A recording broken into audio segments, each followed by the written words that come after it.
Comando-Geral Polícia Nacional Timor-Leste relata a situação atual. Nebe acontece e larang liu liga a celebração lorong finado da Comissão B Parlamento Nacional.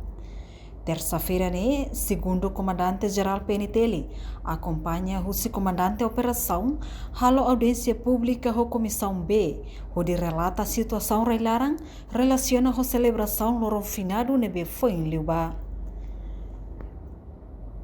Eu quero senhor comandante geral PNTL, o comandante da operação. Primeiro, na fatin uso atau update mayami pada situação em geral. Segundo, a minha cara confirmamos contradições que Roma deve entre membro PNTL ou Sirene Comandante. Apenas generate kami kalau Indonesia Indonesia. Dari celebração lorong finado kuasa kita nasional dia mas kena patimnya problema cukup dengan situasi ini.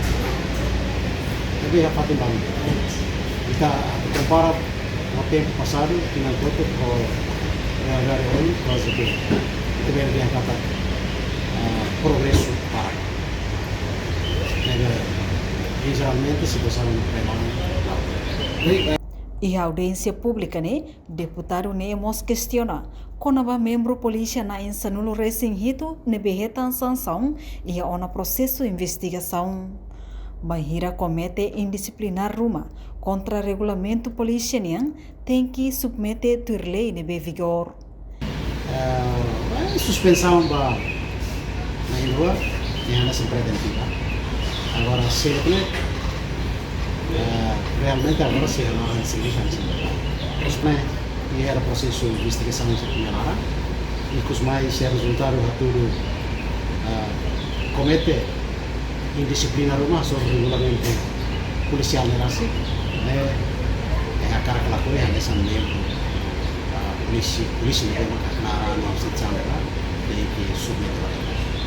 Tapi se no caso a finalidade do processo né ela consegue identificar salário realmente tem que dar a fim do processo. Enquanto a Comissão B recomenda o Comando PNTL li husi parte investigação atau recolhe dados baseia a realidade nebe iha hori nune e cosmai labele hamoso confusão e a instituição larang tamba foti sala decisão. Reportagem Mel da Fátima Televisão Timor Post.